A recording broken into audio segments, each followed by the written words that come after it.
नमस्कार दोस्तों, स्वागत है आपका हमारे आज के क्लास में। आज अपने जो टॉपिक पढ़ने जा रहे हैं उसका नाम है किसान आंदोलन। राजस्थान हिस्ट्री की अपनी सीरीज शुरू हो रखी है। सबसे पहले हमने पढ़ा था राजस्थान के इतिहास के मुख्य स्रोत, उसके बाद पढ़ा था हमने प्राचीन राजस्थान का इतिहास, सभ्यताएं वगैरह पढ़ी थी। उसके बाद हमने पढ़ा था सीधा 1857 की क्रांति।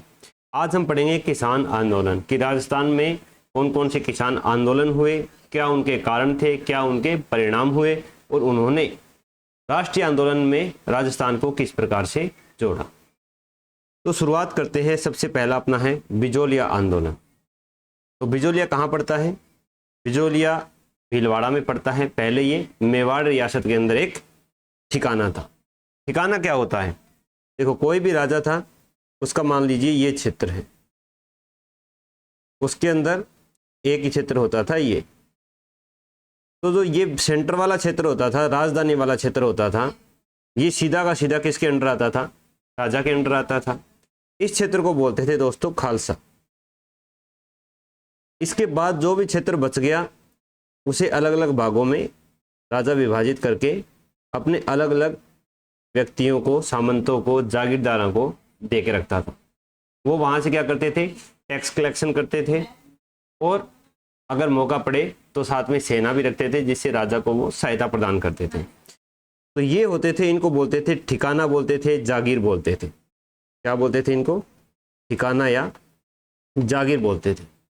तो बिजोलिया है वो ऐसे ही मेवाड़ रियासत के अंदर क्या था? एक ठिकाना था। अब ठिकानों के अंदर भी अलग अलग श्रेणियां होती थी, प्रथम श्रेणी का, द्वितीय श्रेणी का। प्रथम श्रेणी का ठिकाना मतलब वहां से अच्छा खासा कर मिलता था, सामंत के पास एक अच्छी खासी सेना होती थी, मतलब वो राज्य की व्यवस्था में एक अपनी प्रमुख भूमिका निभाता था। तो बिजोलिया है वो पुराने टाइम में मेवाड़ रियासत का प्रथम श्रेणी का ठिकाना था। ठीक है, तो ये हो गया खालसा। ठिकाना, जागीर, परगना, इनको बोला जाता था। परगना क्या होता था? जो खालसा भूमि है ना, अब खालसा भूमि में ऐसे तो है नहीं कि राजा है वो अलग अलग ये खुद जाकर के टैक्स लेगा। इस खालसा भूमि को भी अलग अलग भागों में विभाजित किया होता था। अब ये जो विभाजित विभाग है ना, इनको खालसा भूमि वाले, इनको बोले जाते थे परगना। क्या बोलते थे? परगना। 1857 की क्रांति में पता है टिब्बी क्षेत्र के 41 गांव दिए थे सरदार सिंह को अंग्रेजों के द्वारा। कहाँ से दिए गए वो? क्योंकि वो खालसा भूमि के अंतर्गत सीधे अंग्रेजों के अंडर में आते थे और वो 41 गांव परगनों के अंदर आते थे, इसलिए उनको दिए गए थे। तो खालसा भूमि राजा के द्वारा, खालसा भूमि का जो अलग अलग विभाजन किया गया वो भाग परगना कहलाते थे। फिर ये क्या कहलाते थे? ठिकाना या जागीर इनको बोला जाता था। तो ये सबसे पहले राणा सांगा ने अशोक परमार को दिया था। अशोक परमार भारत का राजस्थान का निवासी नहीं था, वो जगनेर यूपी से आया हुआ था। क्योंकि पुराने टाइम में यही था कि जिसके हाथ में जोर है, जो अच्छा योद्धा है, वो कहीं भी जाके नौकरी कर लेगा, उसको कहीं भी नौकरी है वो राजा दे देगा। तो ये मेवाड़ में आया, अच्छा सेनापति था, इसने खानवा के युद्ध में भाग लिया था। तो मेवाड़ रियासत है उसका ठिकाना जो है, मेवाड़ रियासत का ठिकाना बिजोलिया, अशोक परमार को राणा सांगा ने दिया था। तब से फिर इनके वंशज है वो ठिकाने के सामंत होते हुए आए थे। फिर जो बिजोलिया क्षेत्र है इसको ऊपरमाल भी बोला जाता है। जो ऊपरमाल पठारी क्षेत्र है इसको ऊपरमाल क्षेत्र भी बोला जाता है, इसलिए कहीं पर जो आगे समिति वगैरह बनेगी, संघ वगैरह बनेंगे, वो ऊपरमाल के नाम से भी बनेंगे। आंदोलन के कारण क्या थे? अब आगे हम जितने भी आंदोलन पढ़ेंगे उसमें सबसे प्रमुख 3-4 कारण हैं, वो सभी आंदोलनों में रहेंगे। सबसे पहले एक तो करों की संख्या बहुत अधिक कर देना, विभिन्न प्रकार के कर लगा देना। दूसरा भू राजस्व में वृद्धि कर देना। तीसरा रहेगा बेगार और एक लाटाकुंता व्यवस्था। तो बिजोलिया ठिकाने में कितने प्रकार के कर थे? 84 प्रकार के कर थे वो राजा ने, ये सामंत ने लगा रखे थे। अधिक भू राजस्व था। पहले मान लीजिए 1/6 भाग होता था, फिर जैसे ही अंग्रेजों के साथ संधियां हुई तो 1/5 भाग कर दिया, 1/4 भाग कर दिया। इस प्रकार से भू राजस्व है वो समय के साथ बढ़ता रहा। फिर है लाटाकुंता व्यवस्था। लाटाकुंता व्यवस्था क्या थी कि भू राजस्व लेने के लिए पहले क्या करते थे कि जैसे ही फसलों की कटाई होती थी उसके बाद किसान थे वो फसलों में से अनाज अलग करते थे और भूसा अलग करते थे। जब किसान अनाज निकाल लेता था तब सामंत का कोई कर्मचारी वहां पर जाके अनाज तोलता और उसका 1/6 भाग लेके कर के रूप में आ जाता। अब क्या होने लग गया, अब होने लग गया लाटा कुंता। लाटा किसको बोलते हैं? लाटा है कि फसल को काट करके और उसके गट्ठर बना के हमने रख रखे हैं, अभी उसमें से अनाज है वो अलग नहीं किया है, उन गट्ठरों को बोला जाता था लाटा। और कुंता, कुंता का मतलब है जो ये शेखावाटी क्षेत्र हो गया, ये इधर हनुमानगढ़ गंगानगर वाला हो गया, यहाँ पर बोलते हैं अनुमान लगाना, कूंत लेना। आज भी जो अपने मम्मी की उम्र की है वो जैसे मान लो कोई घी लेने जाती है, अपनी तरफ घी ऐसे ही चलता है, केतली में लेके जाते हैं कि ये 1 किलो की केतली है, तो वो जो भी महिलाएं घी बेचती है वो केतली में घी रखती है, फिर वो जो उससे लेने आती है, खरीदने आती है, उसको बोलते हैं कि कूंत लो भाई। कूंत लो मतलब अनुमान लगा लो कि ये 1 किलो है। अब अगर अनुमान लगा लिया कि 1 किलो है, तो अगर उसमें 980 ग्राम है तो उसका, और अगर 1050 ग्राम है तो उसका, यानी अनुमान लगा लिया, कूंत लिया उसको, तो इसलिए बोला जाता था लाटा कुंता व्यवस्था। इसमें क्या करने लग गए कि जैसे ही किसान अपने फसल को काट करके गट्ठर बना के रखते थे, तो कर्मचारी आता था, वो पहले ही डिसाइड कर लेता था, अनुमान लगाता था कि तेरे तो भाई कितनी हो जाएगी, 100 क्विंटल अनाज हो जाएगा। अब चाहे उसमें 80 हो जाए या 120 हो जाए, 100 क्विंटल के हिसाब से ही कर लेना था। अब इतना तो कर्मचारी बेवकूफ़ होगा नहीं कि 100 क्विंटल होने वाली हो और उसको बोल देगा कि यार ये तो 60 क्विंटल होगी। वो ज़्यादातर बढ़ा चढ़ा के बताता था, क्योंकि पहले यही था चापलूसी करने का तरीका ही कि जो जितना ज़्यादा कर राजा को ला कर देगा, राजा की नज़रों में वही प्रशंसा का पात्र बनेगा। तो इस प्रथा के कारण किसानों का बहुत ज़्यादा शोषण हो रहा था। फिर था बेगार। अब राजा है, राजा ने कोई काम चला दिया, कोई महल बन रहा है, कोई बावड़ी, बावड़ी तो चलो फिर भी आम लोगों के काम आती थी, तो उसमें लोगों से बेगार करवाई जाती थी, यानी काम करवाया जाता था लेकिन उसके बदले उसको कोई भी रकम, रुपया, पैसा है वो नहीं दी जाती थी। इससे भी लोग परेशान थे। कई बार जो उनका काम है, खेती की फसल आई हुई है, उसको छोड़ करके लोगों से बेगार करवाई जाती थी। फिर प्रमुख भूमिका निभाई 2 करों ने, एक था चंवरी कर और एक था तलवार बंधाई कर। चंवरी कर का मतलब चंवरी से संबंधित है, जो गांव के क्षेत्र से हैं वो सभी समझते हो चंवरी का क्या अर्थ होता है। चंवरी का मतलब है कि जो हवन कुंड बनाया जाता है ना लड़की की शादी के समय, जिसके घर में हवन कुंड बनाते हैं, तो जो हवन कुंड का बनता है उसको बोलते हैं चंवरी। वो किसके घर पे बनेगी? वो उसी के घर पे बनेगी जहां लड़की की शादी है। लड़के वाले तो बारात लेके जाते हैं लड़की के घर, लड़की के घर चंवरी बनती है तो उस पर कर लगाया जाएगा, यानी जिस किसान की लड़की की शादी होगी तो वो उसका टैक्स देगा। एक तो लड़की के शादी में वैसे ही पैसे खर्च होने हैं, ऊपर से सामंत को टैक्स भी देना है। कौन सा सामंत था? उस सामंत का नाम था कृष्ण सिंह। कब लिया इसने? 1903 ईस्वी में इसने ये कर लगाया। किसानों से उनकी लड़कियों की शादी के समय लेते थे। फिर था तलवार बंधाई कर। तलवार बंधाई कर का मतलब है कि एक सामंत है, बूढ़ा हो गया, मर गया, अब उसका बेटा सामंत बनेगा। सामंत बनेगा तो राजा के यहाँ से एक तलवार आएगी, बाकायदा वो तलवार है वो उस सामंत के लड़के के बांध दी जाएगी। अब राजा तलवार बांध रहा है तो बदले में कुछ उपहार तो देगा सामंत, तो सामंत राजा को क्या बेचता था? उपहार बेचता था, कुछ रुपया पैसा जो भी था वो बेचता था। लेकिन पृथ्वी सिंह जैसे ही आए 1906 ईस्वी में, इन्होंने रुपया पैसा तो राजा को भेजा, लेकिन वो रुपया पैसा कहाँ से कलेक्ट करना चाहा? जनता से। तो उसने वही कर किस पे लगा दिया? जनता पर। तो जनता पर तलवार बंधाई कर लगा दिया। तो कितने कारण हो गए? 6 कारण हो गए। 84 प्रकार के कर, भू राजस्व को बढ़ा देना, लाटा कुंता व्यवस्था, बेगार, चंवरी कर और तलवार बंधाई कर। चंवरी कर पृथ्वी सिंह में 1903 ईस्वी में, तलवार बंधाई कर चंवरी कर कृष्ण सिंह ने और तलवार बंधाई पृथ्वी सिंह ने। ये क्या थे? मुख्य कारण थे। अब ये जो अपना किसान आंदोलन है, ये पूरे विश्व में सबसे लंबा चलने वाला अहिंसक किसान आंदोलन है, जो लगभग 44 वर्षों तक चला। तो इसके कई चरणों के रूप में चला होगा ये, तो वो चरणों को हम देखते हैं। सबसे पहला चरण है 1897 ईस्वी से 1914 ईस्वी। इसमें बिजौलिया ठिकाने में एक गांव है गिरधरपुरा, वहां पर जो किसान रहते हैं वो है धाकड़ जाति के। इन्होंने आंदोलन प्रारंभ किया। वहां पर एक व्यक्ति थे साधु सीताराम दास। ये कोई ऐसी सभा ही, उसमें साधु सीताराम दास ने इनको सलाह दी कि अगर ये बात है सामंत तुम्हारा कहना नहीं मान रहे तो तुम राजा से जाकर डायरेक्टली मिलो। तो इनके कहने पर नानजी पटेल और ठाकरी पटेल, ये दो बंदे थे, वो महाराजा से मिलने गए और उस समय महाराणा थे फतेह सिंह। मेवाड़ के महाराणा कौन थे? फतेह सिंह थे। तो फतेह सिंह ने एक जांच अधिकारी भेजा हामिद को, हामिद नाम का जांच अधिकारी फतेह सिंह ने भेजा।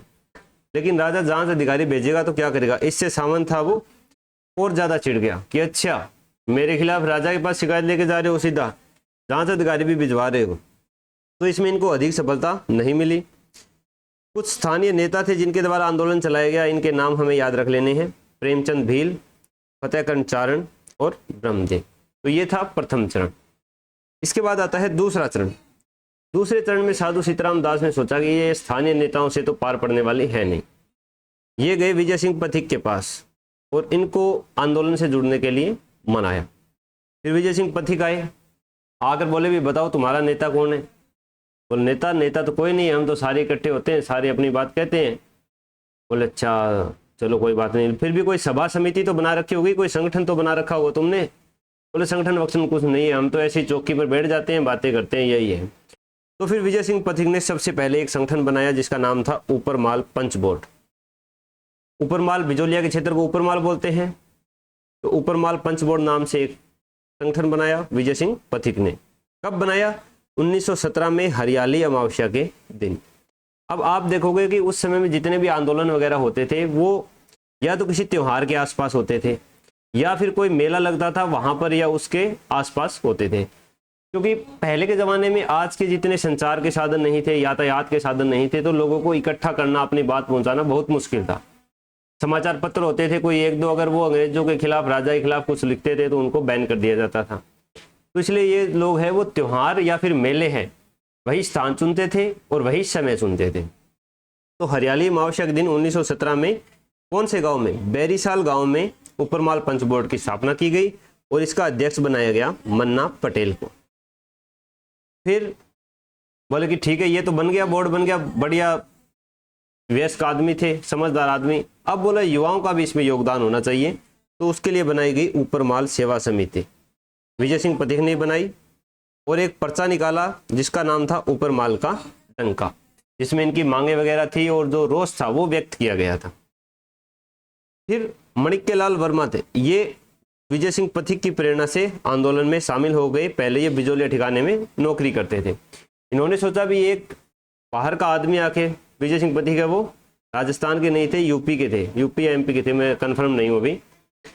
वो अंग्रेजों से छुप करके वहां पर स्कूल में पढ़ाते थे। तो बोला एक बंदा तो बाहर का है, वो राजस्थान के आंदोलन से जुड़ा हुआ है और मैं राजस्थान का होकर के भी यहाँ बिजोलिया ठिकाने में नौकरी कर रहा हूँ। तो उन्होंने नौकरी छोड़कर वो आंदोलन में शामिल हो गए। फिर ये शामिल हुए तो बोले अपने को कहीं ना कहीं से सहयोग लेना पड़ेगा। उस समय भारत में अगर कोई सबसे बड़ा संगठन था तो वो था कांग्रेस। तो 1919 ईस्वी के कांग्रेस के अमृतसर अधिवेशन में विजय सिंह पथिक गए, बाल गंगाधर तिलक को बताया भी ऐसे ऐसे राजस्थान में एक आंदोलन चल रहा है काफ़ी सालों से और सफलता नहीं मिल रही है, तो आप कम से कम मुद्दा उठाओ, क्योंकि आप मुद्दा उठाओगे आपके बीच बातचीत होगी। तो कांग्रेस की सारी बातचीत कहाँ आती थी? समाचार पत्र में आती थी। तो हमारा भी जिक्र आएगा, अंग्रेजों तक भी ये बात जाएगी कि ऐसे ऐसे किसानों का शोषण हो रहा है। लेकिन यहाँ पर गांधी जी ने इसका विरोध किया। गांधी जी ने विरोध क्यों किया? कि गांधी जी ने बोला कि जो कांग्रेस है वो अंग्रेजों के खिलाफ अपने सारे काम करती है, ना कि राजाओं के खिलाफ।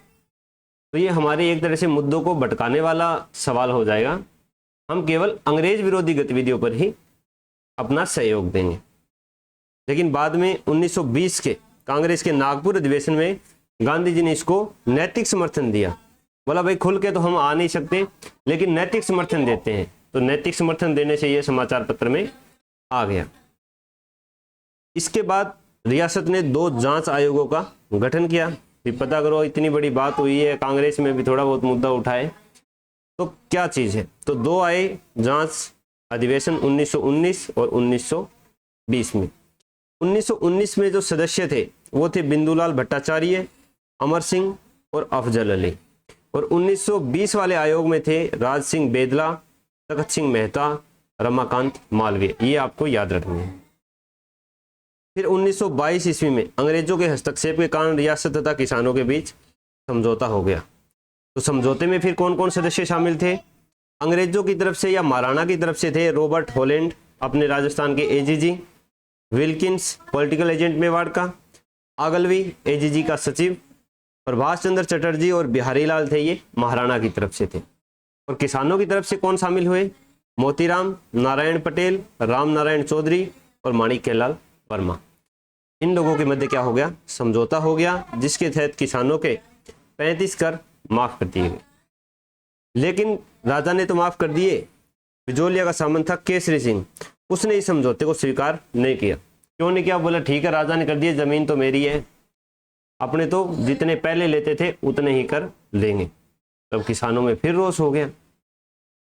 वो तृतीय चरण चला फिर 1923 से लेकर 41 तक। फिर एक अंग्रेज अधिकारी आया ट्रेंच, जिसको बताया कि ठीक है लाटा कुमता मत लगाओ तुम, लेकिन तुम ऐसे ही सर्वे करो जमीन का। अब जैसी जमीन होगी उसके हिसाब से कर हम फिक्स कर देंगे और उतना टैक्स है वो लेना शुरू कर देंगे। ट्रेंच था, अंग्रेज था, ज्यादा ज्ञान था नहीं, तो इसने जो अपनी असिंचित भूमि थी ना उसका टैक्स बढ़ा दिया, जिसमें सबसे कम फसल होती है, मौसम के ऊपर डिपेंड करती है पूरी, तो इसने असिंचित भूमि पर कर बढ़ा दिए। तो भाई अब क्या करे किसान वापस विजय सिंह पथिक के पास गए, बोले क्या करें? विजय सिंह पथिक ने बोला कि तुम ऐसा करो, अपने जो असिंचित भूमि है ना वो वापस किसको दे दो? सामंत को दे दो। बोला हम इस पे खेती नहीं करेंगे तो तुम टैक्स ले गया कहाँ से? तो विजय सिंह पथिक ने किसानों से अपनी असिंचित भूमि सामंत को लौटा दी, और सामंत ने क्या कर दिया? इस भूमि को जब्त कर लिया। बोले ठीक है, भूखे मरोगे तब तो खेती करने आओगे ही। फिर 1927 में विजय सिंह पथिक है वो बिजोलिया आंदोलन से अलग हो गए। तो फिर अब एक नेता चाहिए था, तो गांधी जी ने जमनालाल बजाज को आंदोलन के लिए भेजा। जमनालाल बजाज है उन्होंने हरिभाऊ उपाध्याय को आंदोलन का नेता नियुक्त किया। फाइनली 1941 में मेवाड़ के प्रधानमंत्री बने वी राघवाचारी और राजस्व मंत्री बने मोहन सिंह मेहता ने किसानों के मध्य समझौता करवाया और किसानों की जब जमीनें थी वो वापस दे दी गई। अब इस आंदोलन से जुड़े कुछ फैक्ट है वो देख लेते हैं। बाल गंगाधर तिलक और महात्मा गांधी ने महाराणा फतेह सिंह को पत्र भी लिखा था। मराठा समाचार पत्र जो तिलक का था उसने बिजोलिया आंदोलन के पक्ष में लेख लिखा था। फिर एक प्रताप समाचार पत्र निकलता था कानपुर से, जिसको कौन निकालते थे? गणेश शंकर विद्यार्थी, ये विजय सिंह पथिक के मित्र थे। तो उसके कहने पर लगभग जो भी खबरें इसमें आती थी, जो भी सम्मेलन होते थे वो छपते थे। इसलिए विजय सिंह पथिक ने गणेश शंकर विद्यार्थी को चांदी की राखी भी भेजी थी। मुंशी प्रेमचंद जी ने अपने रंगभूमि उपन्यास बिजोलिया आंदोलन पे लिखा है। माणिक्यलाल वर्मा ने इसमें एक गीत लिखा जिसका नाम है पंछीड़ा। विजय सिंह पथिक ने क्या लिखा? पीड़ितों का पंछीड़ा। माणिक्यलाल वर्मा का पंछीड़ा और विजय सिंह पथिक का पीड़ितों का पंछीड़ा। भंवरलाल जी थे, इन्होंने एक गीत लिखा, भंवरलाल जी ने काफी गीत लिखे, तो भंवरलाल जी ने भी बिजोलिया आंदोलन से संबंधित थे। उमा जी का खेड़ा, यहाँ पर माणिक्यलाल वर्मा अपना स्कूल संचालित करते थे। अमर सिंह राणावत कौन थे? केसरी सिंह के शासनकाल में यह बिजोलिया का प्रशासक था। केसरी सिंह जब छोटा था तो मेवाड़ महाराणा की तरफ से इसको नियुक्त किया गया था, अमर सिंह राणावत। अब है बिजोलिया आंदोलन का महत्व क्या है? यह राजस्थान का पहला संगठित किसान आंदोलन था, जिसमें संगठन भी बनाए गए थे विजय सिंह पथिक के द्वारा। विश्व का सबसे लंबा अहिंसक आंदोलन जो 44 वर्ष तक चला। इस आंदोलन ने राजस्थान को राष्ट्रीय आंदोलन से जोड़ा था। राजस्थान के अन्य आंदोलनों के लिए इसने प्रेरणा स्रोत का कार्य किया। आंदोलन के दौरान किसानों ने कोई भी बाहरी धन ग्रहण नहीं किया और किसानों के स्वाभिमान को दिखाता है। इस आंदोलन ने किसानों में राजनीतिक चेतना का संचार किया। इस आंदोलन पर रूस की बोल्शेविक क्रांति का प्रभाव था जो 1917 में हुई थी। बोल्शेविक क्रांति क्या थी? जहां पर मजदूरों और किसानों ने राजा को मार करके सत्ता पर अधिकार कर लिया था। महिलाओं ने बढ़ चढ़कर भाग लिया, जैसे अंजना देवी और रमा देवी। अंजना देवी इस बिजोलिया से भी संबंधित है और आगे एक और आएगा आंदोलन, उसमें भी इनका नाम आएगा। कई राजनीतिक संगठनों ने इस आंदोलन को समर्थन दिया, जैसे राजस्थान सेवा संघ, राजपुताना मध्य भारत सभा। इसके बाद है बेगू किसान आंदोलन। बेगू भी मेवाड़ का प्रथम श्रेणी का ठिकाना था और यहां भी कौन से किसान थे? धाकड़ किसान थे। कहां से प्रारंभ हुआ? भैरूकुंड मैनाल से। भैरूकुंड एक अपना धार्मिक स्थान है। कारण यहां पर 53 प्रकार के कर थे, वहां पर 84 थे, यहां पर 53। अधिक भू राजस्व, लाटा कुंता व्यवस्था और बेगार। यहाँ के नेता थे राम नारायण चौधरी। जो अंजना देवी है वो राम नारायण चौधरी की पत्नी है। और सामंत था यहाँ पर अनूप सिंह। 1922 ईस्वी में विजय सिंह पथिक ने अजमेर में बेगू के सामंत तथा किसानों के मध्य समझौता करवा दिया। लेकिन इस बार सामंत मान गया तो कौन नहीं मानेगा? राजा। पिछली बार राजा मान गया था तो सामंत नहीं मानेगा, इस बार सामंत मान गया तो राजा नहीं मानेगा। मेवाड़ रियासत ने इस समझौते को स्वीकार नहीं किया और इसे बोल्शेविक समझौता बोला ट्रेंच ने। अनूप सिंह सामंत को गिरफ्तार कर लिया और अमृतलाल को बेगू का प्रशासक बना दिया गया। अब इसमें होता है एक गोविंदपुरा हत्याकांड। कब होता है? 13 जुलाई 1923 को। ट्रेंच ने किसानों की सभा पर फायरिंग कर दी। 2 किसान शहीद हुए, रूपाजी धाकड़ और कृपाजी धाकड़।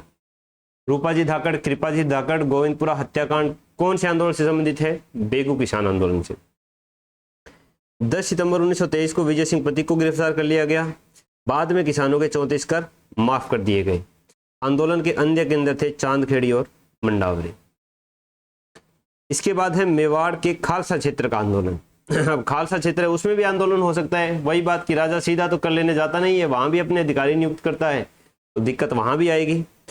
यहाँ पर 1921 ईस्वी में उदयपुर के जो जाट थे, जाट किसान गोकुल जी के द्वारा इसकी शुरुआत की गई। इसमें एक सम्मेलन हुआ दिसंबर 1921 में, पोड़ोली सम्मेलन। आंदोलन को बिजोली आंदोलन की तरह चलाया जाएगा और नेक्स्ट सम्मेलन कहाँ होगा? मातृकुंडिया में होगा। मातृकुंडिया को राजस्थान का हरिद्वार भी कहा जाता है। फिर मई 1922 में हुआ मातृकुंडिया चित्तौड़ सम्मेलन।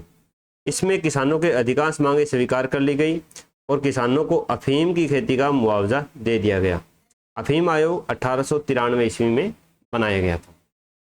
इसके बाद है बूंदिया बर्ड आंदोलन, जो गुर्जर किसानों के द्वारा किया गया। पहले दोनों धाकड़ किसानों के द्वारा, फिर उदयपुर का जो खालसा भूमि का था जाट किसानों के द्वारा, और ये बूंदी बर्ड आंदोलन गुर्जर किसानों के द्वारा। 25 प्रकार के कर थे: अधिक भू राजस्व, लाटा कुंता व्यवस्था, बेगार, भ्रष्टाचार और रिश्वत थी पूरे प्रशासन में। युद्ध कर लिए जाते थे और चराई कर लिए जाते थे। इसमें हुई डाबी किसान पंचायत 1920 ईस्वी में। साधु सीताराम दास के द्वारा अध्यक्ष बनाया गया हरला भड़क को। 1922 में आंदोलन प्रारंभ होता है। किसान पंचायतों का गठन किया गया। डाबी किसान पंचायत के अलावा बरड़, गदरडा और बरुंधन, इन 3 किसान पंचायतों का और गठन किया गया। किसानों ने सरकारी अदालतों का बहिष्कार कर दिया क्योंकि भ्रष्टाचार था, और राजकीय चरागाहों पर अधिकार कर लिया गया क्योंकि चराई कर लिया जाता था। फिर हुआ डाबी हत्याकांड 2 अप्रैल 1923 को। इकराम हुसैन ने किसानों की सभा पर फायरिंग की। आपको ये याद रखना है कि कौन से हत्याकांड में किसने फायरिंग की और कौन कौन नेता शहीद हुए। ये 3 चीजें आपको याद रखनी है। 2 किसान शहीद, नानक जी भील और देवीलाल गुर्जर। नानक जी भील है ये झंडा गीत गाते हुए शहीद हुए थे, और नानक जी भील की याद में माणिक्यलाल वर्मा ने अर्जी गीत लिखा था। नेता थे नैनूराम शर्मा, नारायण सिंह और भंवरलाल सुनार। नैनूराम शर्मा थे ये राजस्थान सेवा संघ के सदस्य भी थे। 1927 में राजस्थान सेवा संघ बंद हो गया और यह आंदोलन क्या हो गया? समाप्त हो गया। इस आंदोलन में महिलाओं ने बड़ी संख्या में भाग लिया था, जैसे अंजना देवी। 1936 में इस आंदोलन का दूसरा चरण प्रारंभ हुआ, इसमें किसानों द्वारा समाज सुधार कार्य किए गए थे। फिर इसी में होता है हिंडोली सम्मेलन 5 अक्टूबर 1936 को हुडेश्वर मंदिर में। 500 से अधिक गुर्जर तथा मीणा किसानों ने इसमें भाग लिया था। इसके बाद है अलवर आंदोलन। तो अलवर में 2 जगह पर आंदोलन हुए, एक निमोचना में और एक मेव में। निमोचना में राजपूत किसानों के द्वारा बानसूर और थानागाजी 2 जगहों पर आंदोलन किया गया। मेव में मेव किसानों द्वारा जो मेवात एरिया था, रामगढ़, लक्ष्मणगढ़, किशनगढ़ और तिजारा, यहाँ पर मेव किसान आंदोलन चलाया गया। सबसे पहले देखते हैं निमोचना आंदोलन। महाराजा जयसिंह के शासनकाल में 1924 ईस्वी में इन्होंने राजपूत किसान और ब्राह्मण किसान, इनके ऊपर कर था वो 40% बढ़ा दिया। माफी भूमि, इस पर कर नहीं लगता था, जो ब्राह्मणों को दी हुई होती थी उसको जब्त कर लिया गया। और जंगली सूअरों की समस्या, जिससे राजा को शौक था जंगली सूअर पालने का, रात में खुले छोड़ दो तो किसानों की पूरी फसल नष्ट हो जाती थी, ना ही किसान उनको मार सकते थे। तो ये सारे कारण थे आंदोलन के। नेता थे इसके माधो सिंह, अमर सिंह, गंगा सिंह और गोविंद सिंह। अखिल भारतीय क्षत्रिय महासभा ने इसका साथ दिया और किसानों ने पुकार नामक पर्चा प्रकाशित किया। फिर होता है निमोचना हत्याकांड। निमोचना हत्याकांड कब हुआ? 14 मई 1925 ईस्वी को। इसमें छाजू सिंह ने फायरिंग की, 156 किसान शहीद हो गए। अपने यंग इंडिया समाचार पत्र में गांधी जी ने इसे दोहरी डायरशाही, डबल डायरिज्म कहा, और रियासत समाचार पत्र ने इसकी तुलना जलियांवाला बाग हत्याकांड से की। तरुण राजस्थान समाचार पत्र में इसको सह चित्र प्रकाशित किया गया। ये तीनों समाचार पत्र आपको याद रख लेना। मेव आंदोलन, वही अधिक भू राजस्व और जंगली सूरों की समस्या, माफी भूमि की जब्ती, मस्जिदों से सरकारी नियंत्रण समाप्त करो। ये मेव आंदोलन था, ये मुस्लिमों के द्वारा चलाया गया था। तो मस्जिदों से सरकारी नियंत्रण समाप्त करो, उर्दू भाषा को बढ़ावा दो और सरकारी नौकरियों में मुसलमानों की संख्या बढ़ाई जाए। तो इसके सारे नेता मुस्लिम मिलेंगे आपको। यासीन खां गुरुग्राम से थे, सैयद भिकनारंग, मोहम्मद अली और मोहम्मद हादी। कई संगठनों ने इस आंदोलन को समर्थन दिया। वो थे अंजुमन ए खादिल उल इस्लाम और जमीयत ए तबलीग उल इस्लाम। महाराजा जय सिंह ने एक जांच आयोग का गठन किया जिसमें सदस्य थे दुर्जन सिंह, गणेशी लाल और गजनाफर अली। यासीन खां के कहने पर किसानों ने जांच आयोग का क्या कर दिया? बहिष्कार कर दिया। फिर बाद में ये आंदोलन सांप्रदायिक तथा हिंसक हो गया और तिजारा में सांप्रदायिक दंगे हुए। 1933 ईस्वी में अंग्रेजों ने महाराजा जय सिंह को हटाकर कहाँ भेज दिया? पेरिस भेज दिया और वहां उनकी मृत्यु हो गई। इसके बाद है शेखावाटी या सीकर आंदोलन। शेखावाटी कौन सा क्षेत्र है? ये जयपुर रियासत में आता था। सीकर चुरू झुंझुनू वाला इलाका है और यहाँ पर शेखावत शाखा थी, वो शासन करती थी। कछवाहा राजवंश की शेखावत शाखा का शासन था।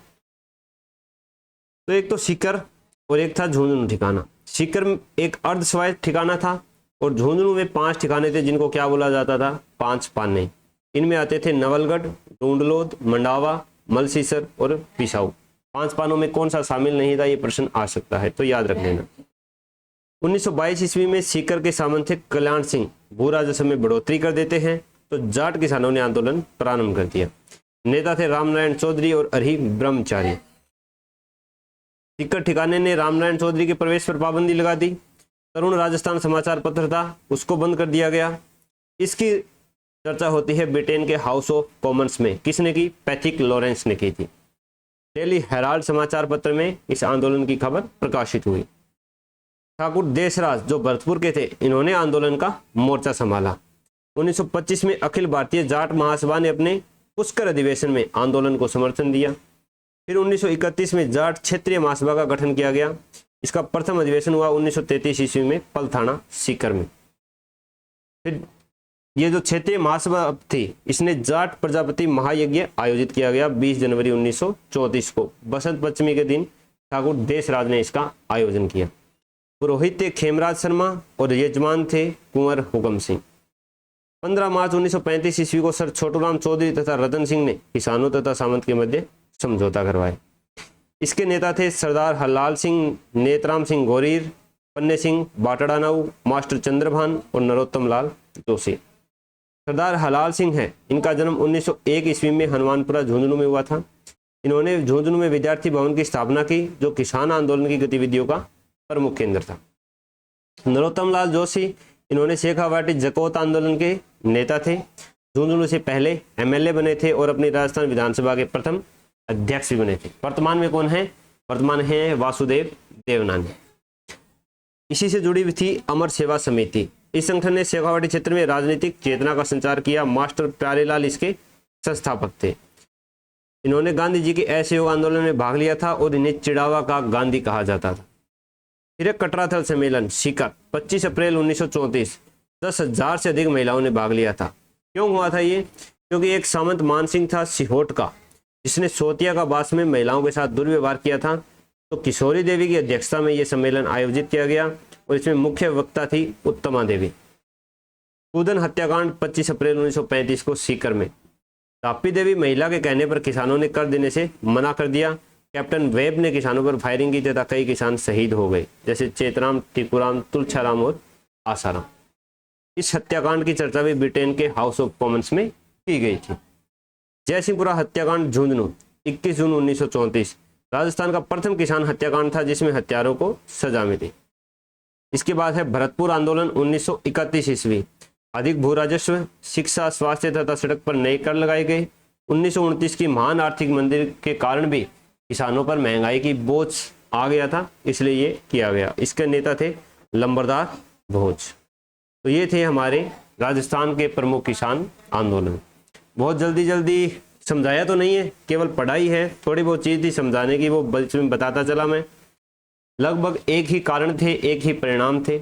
याद रखने वाली चीज़ें हैं कि जो समझौते हुए वो किन किन के मध्य हुए, उस समय सामंत कौन था, किसने गोलियां चलवाई थी हत्याकांड पर, कौन सा हत्याकांड किस आंदोलन से जुड़ा हुआ है, और उस हत्याकांड में जो शहीद हुए थे किसान उनके नाम।